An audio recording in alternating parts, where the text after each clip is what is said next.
So just kind of keeping that in mind. Sorry, I'm at school right now. Um, so I'm going to be talking about soft skill development for underachieving students.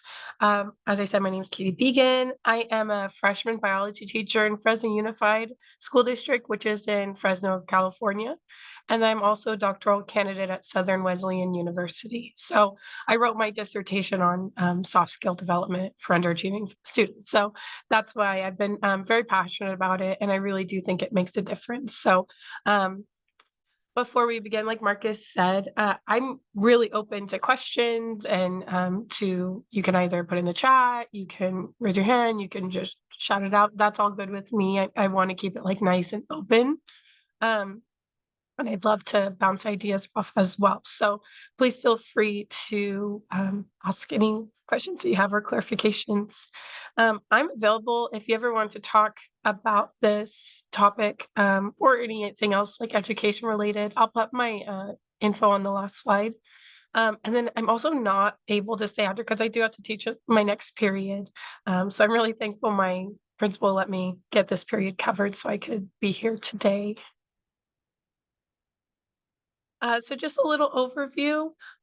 Students are struggling. Obviously, we know this. There's a reason why there's higher dropout rates. There's students who aren't feeling accomplished. There's teachers who are burning out. So they're struggling, not just academically, but also socially, emotionally. And we can attribute that to so many different things. Home lives, increased rigor of classes, just, over testing, but hormones. So there's so many things that go into why our students are struggling at every single level. But what I wanted to look at was students who are identified as underachieving. What if we, instead of just focusing on academics only, what if we empowered them with soft skills? What if we helped them feel more confident? And that can be middle school, it could be high school, college. I know I need some help with certain soft skills, and I'm 33. So we can always improve those soft skills. But I wanted to specifically look, in the study that I did was specific for high school freshmen. So just a little overview so that you understand like where the info is coming from. I am a high school freshman biology teacher at Duncan Polytechnical High School in Fresno, California. We are a specialty school, so it is like a wall-to-wall pathway school. All the students that I did in this study are my students. So there was that, prior connection with them.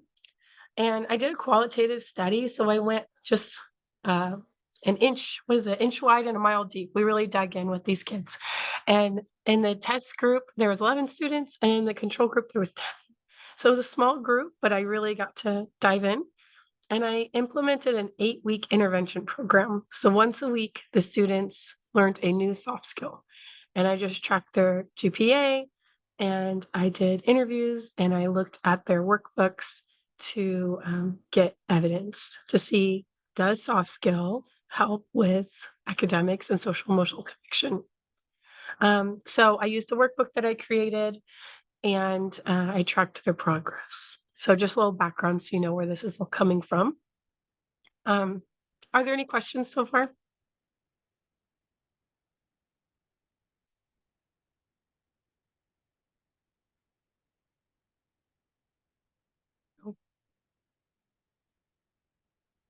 Okay. So why are students struggling? And this is kind of ranging from more specifically like the middle school to high school range, but it could be really any grade level. Social emotionally, it's difficult to be a teenager. I think that sometimes when I think about my own time as a teenager, I kind of have those rose-colored glasses. But when I think back like more critically, I realize like it was really hard being a teenager. And I think I forget those hard times. So kind of putting ourselves back into how did we feel when we were 14 years old? It's a pretty tumultuous time. So those social emotional connections really do make a big difference in a student's overall well-being. So we have those changing friend connections, things that we liked, we don't like anymore, or vice versa. The connections with our family. I always ask my students, how many of you say something to your parents, and after you say it, you're like, "Why did I say that? That was so mean." And almost all of them raise their hand. That impulse control really can make a huge difference. Puberty, my God, puberty alone could teach a whole class on just what happens to a teenager's brain during puberty. Um, New stresses, changing responsibilities. I teach freshmen, so I have a lot of them who are gearing up to start working, to start helping out the home with finances. So that's a huge stressor. Um, Academically, we see in several studies as students get higher up into academics, they have less support. And that's a multi step issue, but the rigor is increasing. The experiences that they're having in each period are increasing. They have different teacher expectation for each period. My students have 7 periods. That's 7 grading policies, 7 late work policies, 7 classroom expectations to remember, phone policies, uh, expectations just in general, and that's daunting. And now they went K through 8, being able to maybe fail every single grade. And now if they fail a class, oh, you're retaking it. So that is just they go 0 to 100 on stress academically. And then there's that social versus academic pull. Um, they're more interested in maybe dating, and that can be difficult if they're needing to do their homework, right? So maybe not making the best choices. That affects their academics as well. So, Benner and Graham, they did a really good study on this. And students, this is their first time really having this level of stress as a freshman. It's so stressful being a teenager, and then you add in the academic component, and they're struggling. And so how do we help them? Um, my students in the study that I did, I had the students do a grounding activity, and they do their hands, and the left hand was things that were important to them as a middle schooler, and the right hand is things that are important as a high schooler. And so, this student, they didn't have good grades, they didn't care, they, annoyed with teachers, they slept in class a lot, and so in the future or their current, they're more about, like, making friends, um, not talking back, which is a great goal, playing video games, and so we see, like, a little shift into a little bit more maturity. In this one, I always thought this was interesting. The student was more about, like, playing and having fun and making slime and playing with the dog, and then now as a high schooler, it's all about grades, making cash, friends, graduating, and so we see a huge shift in the teens in just, like, 6 months. Um, I did this study in semester 1, so they hadn't been a high schooler for very long, and already, like, expectations shift so heavily. So that all adds to this level of stress that we're seeing our students. And if we think about ourselves, and even as adults in the workforce, when we're stressed, do we do our best work? When we are feeling less than, do we do our best work? Probably not. I know when I'm feeling overwhelmed, I tend to shut down, and I'm a grown adult. So imagine being 14 and having the stressors of being a teen in 2024. It's extremely difficult, and I think validating that is so important. Um, this student quoted that their personal goal is to not let grades define them. I don't want to feel bad about myself. And every time that I'm feeling frustrated as a student, I remember this line because um, grades aren't everything. We can have bad grades and still be a good person. I think there's just so much academic pressure on teachers, on students, that we forget that we need to build a foundational level first. And I think that's where the soft skills come in. I can pause right there. Does anybody have any questions?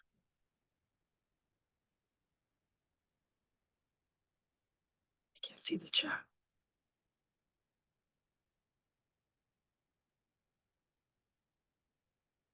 Marcus, are there any questions? Sorry, there are not at this point. Thank you. Um, I just have some other quotes that I kind of threw in there that I just thought were really impactful. Um, the students, once we implemented the soft skills, and I'll get into the specific soft skills in a few slides, but they did notice, like, I don't want to feel lazy. I don't want to see my grades going down. So like that self-awareness that comes with soft skill development is so helpful. Um, students are trying to find themselves. They're trying to increase their mental health awareness. I will say that this current teen generation, they're very aware. They're very insightful and respectful to different mental health issues. And I think that's so powerful and such a positive change. Um, like I said, students are stressed out. Um, it's difficult, and I think we need to validate that. So I thought my students are stressed. They have all these different things, and being stressed isn't new, but we're just trying to address those things. And so I wanted to look at if I empowered students with soft skills, how could that benefit them academically and social emotionally?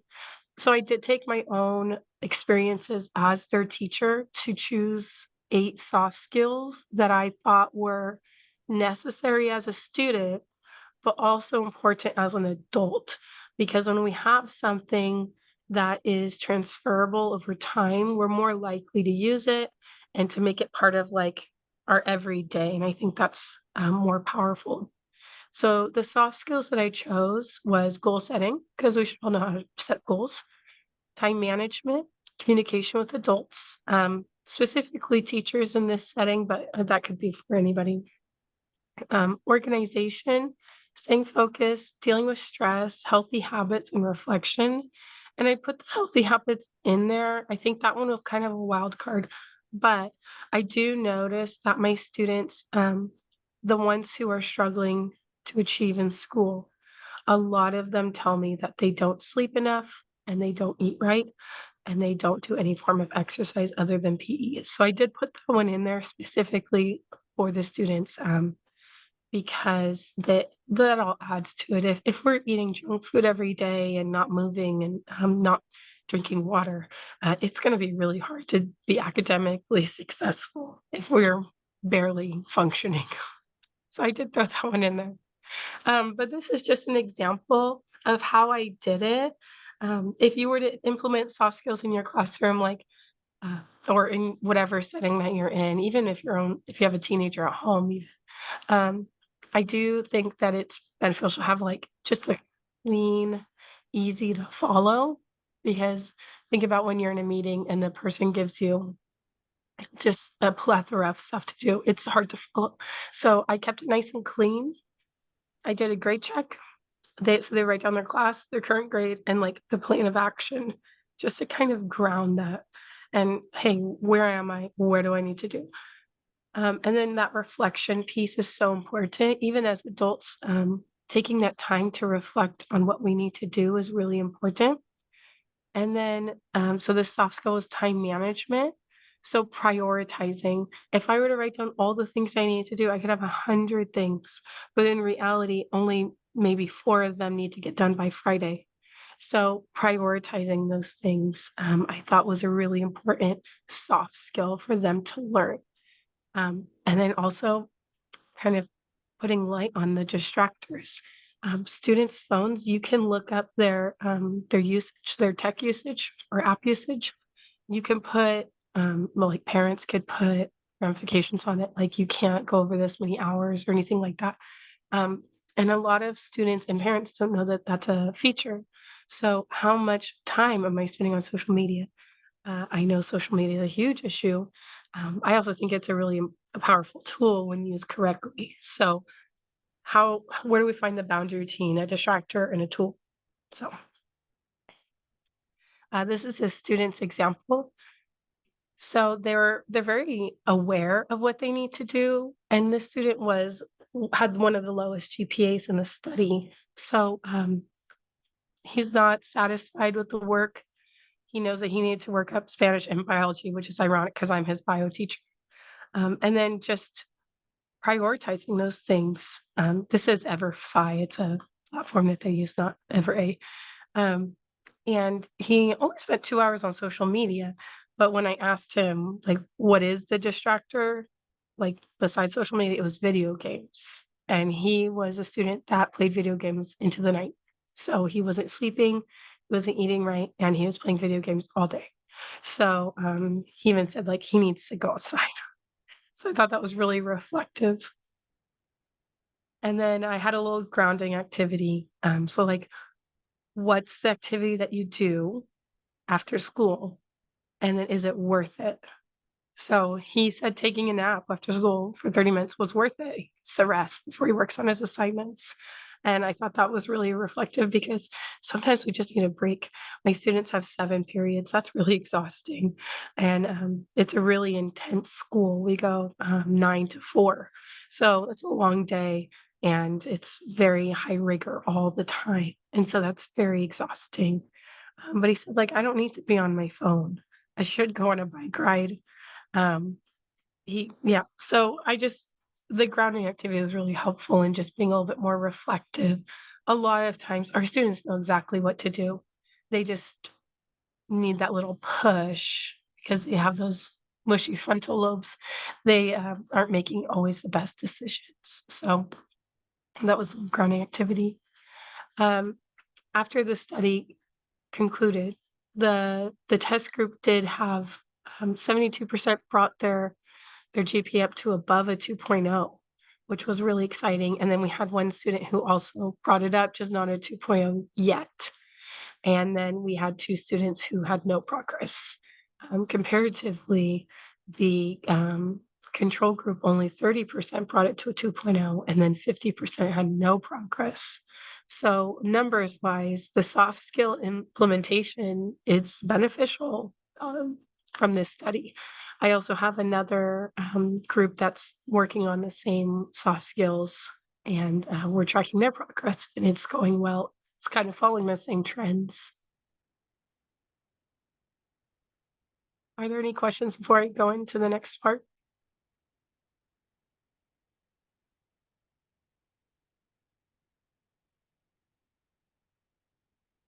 Oh, I see. Oh, I can't see the chat. Oh, sorry.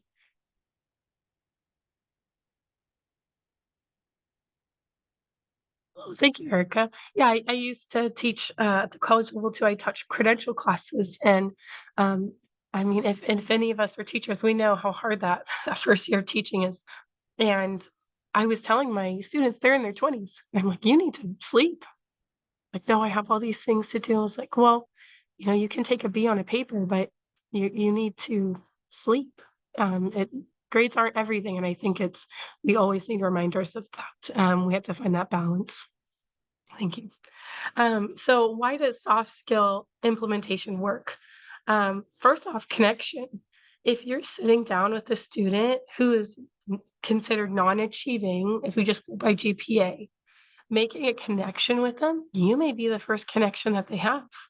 In high school, it's difficult. I have 180 students, and sometimes, unfortunately, students fall through the cracks, and I may not have time to talk to them one on one during the week. And so, making that time, the student is considered non achieving. Obviously, something is going on, so we need to make connections. So, if we identify them, if we poll the students who we consider non achieving, and for this study that I did, it was 1.99 GPA and below, and we sit there and make connections with them for 8 weeks, 10 minutes a session for 8 weeks. That is more connection that you previously had with that student, I can almost guarantee that. And so what a powerful thing. If it was just connection, it would be so helpful. It makes them feel relevant. It makes them feel connected to you. It makes them feel confident. So that skill of just connecting with an adult is so powerful. Yeah, thank you. Um, Want to be able to see that chat. I like that feature. Skill building. We need the skills. I struggle with communication sometimes, and I'm still having to work on that skill. In a world where they're raised on social media, being constantly in their face, where they don't have to talk to people, they don't have to call people as much. We need those skills and we need to practice them. I can tell them until I'm blue in the face to go talk to their teacher, but until they actually go do it, they're not building those skills. And that even goes for the 20-year-olds that I was working with. They would not watch the video that I posted and then email me a question, and the whole email would be in the subject line. And so it's not just teens, it's a lot of people need help with skills. We all do. We all lack in some skill. Um, Relevant and long lasting. So soft skills are needed everywhere. They're needed for jobs, they're needed for relationships, they're needed for school, they're needed for friendships. Um, and I think that the students in my study, they really bought in because they saw like, hey, I do need this. This isn't like Pythagorean's theorem. Sorry if you're a math teacher, but it's something that they will need for the rest of their life. And I had a student in the study come up to me and say that they talked to their mom in a clearer way, and they were able to um, kind of have a nice conversation instead of an arguing conversation. And so I thought that, like, if that was the one win out of the whole study, then that's a win for me because those parental and child connections, they really do reverberate into their academic success because I can tell when my students come in and they're upset. It's like, oh, my mom and I got into an argument on the way to school. Well, were we listening? Were we actively listening? Were we waiting before we talked? So those skills are so important. And to be honest, the skills that I did, the 8 skills, they're easy. They're nothing that's far-fetched. There's nothing that was crazy, or out there. Maybe the eating more balanced, but that's just in the teenager's perspective. But, they're easy to implement. We can adopt them very simply. A lot of times it was like students didn't know how to send an email correctly. That's an easy thing. It takes me 2 minutes to teach them how to send an email correctly or how to contact the counselor at school. So these are very easy. And I think these 4 components made this study so successful. And now it's being replicated because we're seeing that it works with our students. And our students at our school are it's a wall-to-wall pathway school, like I said at the beginning, they're so stressed out and because there a lot of them are overachievers, um, but they're lacking those little soft skills that will help them take it to the next level. So the 4 reasons that I put here were just so validated during this study. Um, Something that I came up or thought about when I was talking with my friends, because teachers tend to run in packs, and so I was talking to my other teacher friends. Why do we have to do another thing on our plate? Shouldn't the students be learning these skills at home from an adult that's like their parent or their guardian? Yeah, they should, but some of them aren't. So instead of pointing fingers, oh, yeah, you should be learning at home, it it may not be happening, and it could be for a plethora of reasons. It could be, a bad relationship with their parents. It could be their parents don't have those skills. You can't teach a skill if you don't know that you're lacking in it.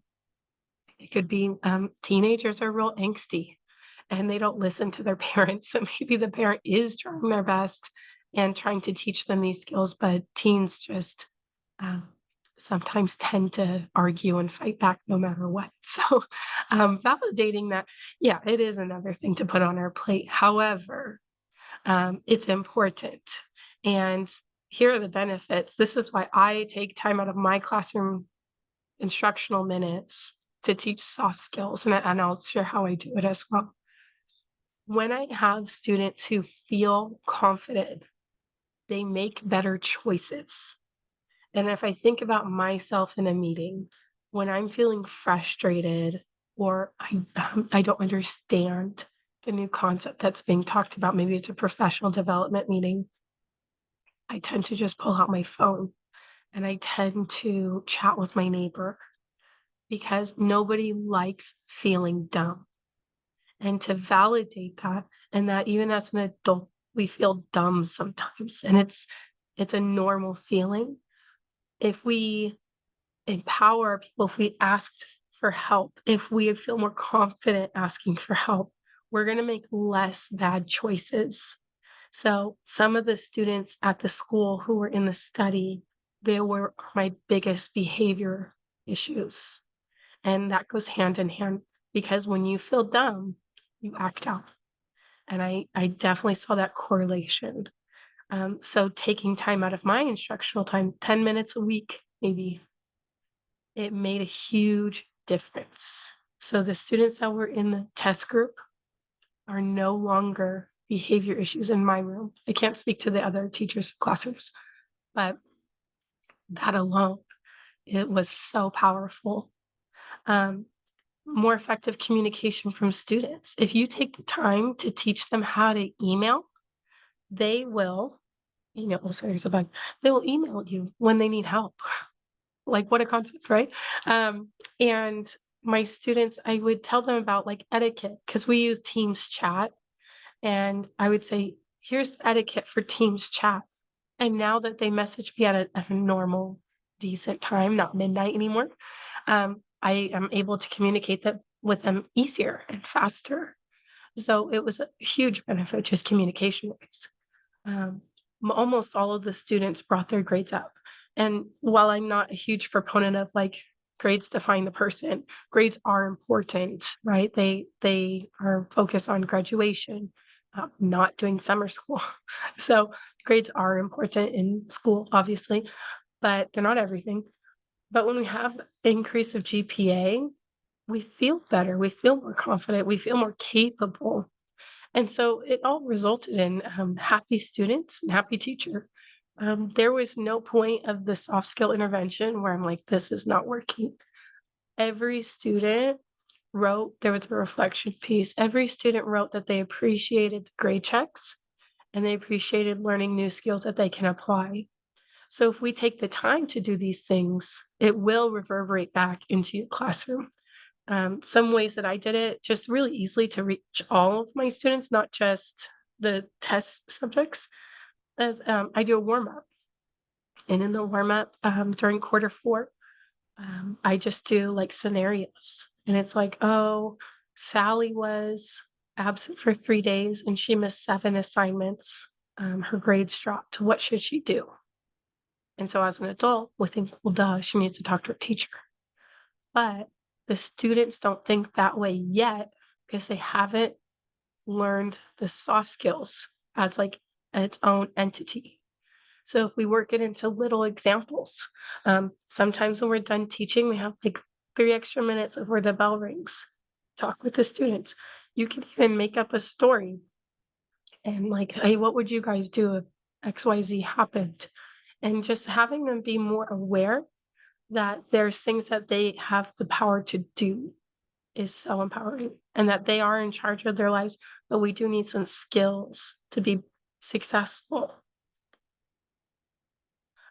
So as you can tell, my voice is going out, but I have my email here and my LinkedIn in case anybody would like to connect. But are there any questions? I'd love to hear like, do you think this would work in like the higher grade levels, or do you think this is more of just like secondary? My chat up here. Thanks, Thank you, Erica. Katie. I'm going to suggest that, given that we don't have that many participants, that people you can continue to enter questions into the chat, but also unmute themselves and Yeah. ask a person. Okay, great. Thank you. Oh, thanks, Karen. Yeah, um I just even my sister, she's in her 40s, and I talked to her about like soft skills. I think I've just had soft skills on the brain for the last 3 years while I've been working on my degree. Um, my students, I told them I was doing this, and they asked that I put the class pet in there. So if you're wondering why there's a rabbit, that's Rory, the Rorschach rabbit.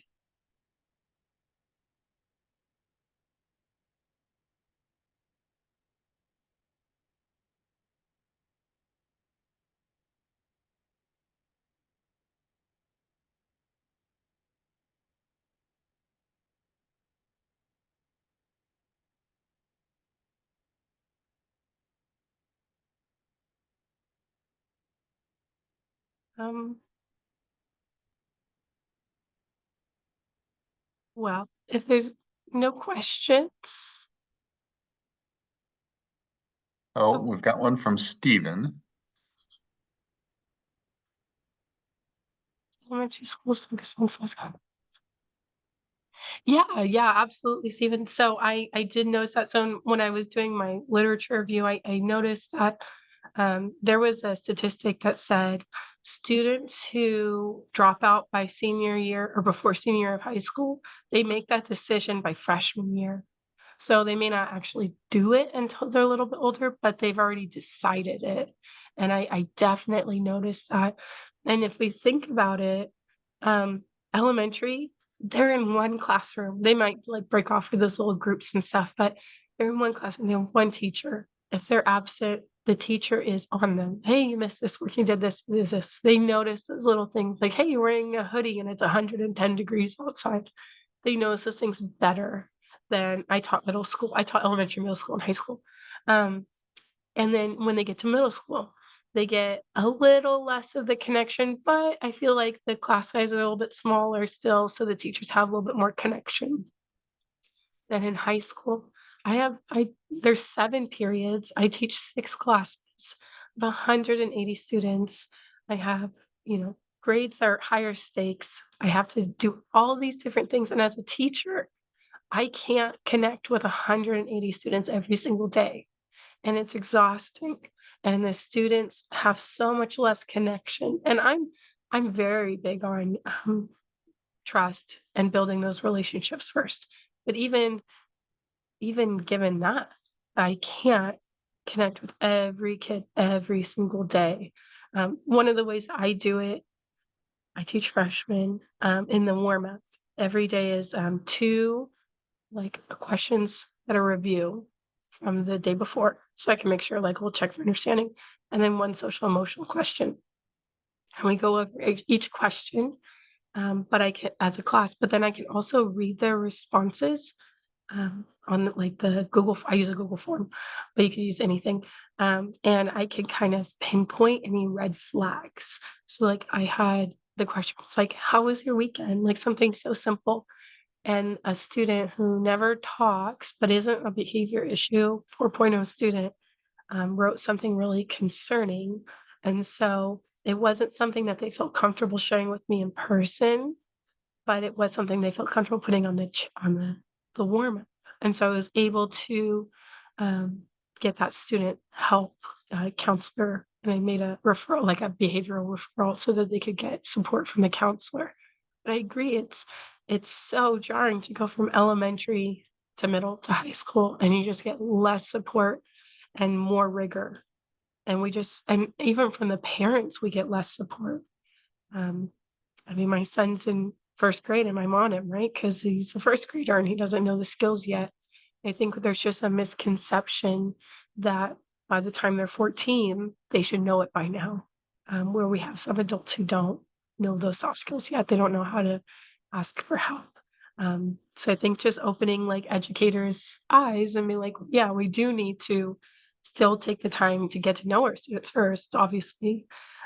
Kids don't learn from people they don't like. And then we need to make time to get to know them, support them. If we notice those like drastic behavior switches, addressing it right away, not just saying, oh, they're just teenagers, they're moody. Yeah, they're moody, but we know when there's something wrong. So following that intuition, I think, is really important. Sorry. Katie, to roll back to something you said a moment ago, about the uh, gap, or at least potentially gap between the dropping out and a decision to drop out. Does your research indicate anything about the efficacy of interventions in that gap? And I realize that a problem before intervention would be identifying the students who have made that decision, at least tacitly. Yeah, I didn't see a ton of stuff talking about the specific interventions for high school. Um, I did see stuff for interventions in elementary and middle school, and that's really what drove me to do my study on this is because I think we just assume that high schoolers have got it by now. They don't. They don't. So, a lot of the things that like intervention, the only thing they really named was summer school. It's like, well, kids don't want to go to school if they don't like it. Why would they also go during summer Right? And voluntarily? if they've already made the decision to drop out, that seems Right. like the least likely Right. intervention Yeah. to be effective. And, we used to do Avid, and I think Avid I think it's such a disservice that we got rid of it. We kinda threw the baby out with the bathwater on that one. I think we should bring it back, and that's really just the whole study was soft skills is Avid, Avid is soft skills. Um, I think if we brought that back and we made it a class like it used to be, or train the teachers in it. I've been teaching for 10 years and I was never trained in Avid, but I did take an Avid course as a student. I think that that could be a huge deterrent from keeping students from dropping out. I mean, we always have to see the point, right? Even my children, I have a 6-year, I have 3 kids, but the 6-year-old, he wants to know why he has to do these things. And I think that we need to communicate that with our students. This is why you need to learn these things, and this is why it's important. And if we see the value, I think the buy-in comes naturally.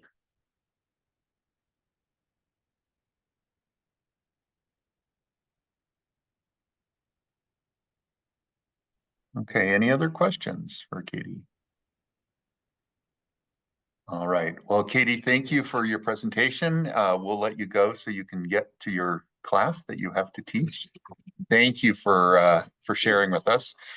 This session has been recorded and it will be available later. And I've got a dog bark in the background, so I'm going to go now. Thank you, everybody. I really appreciate you joining, and thank you, Marcus. It was a joy as always.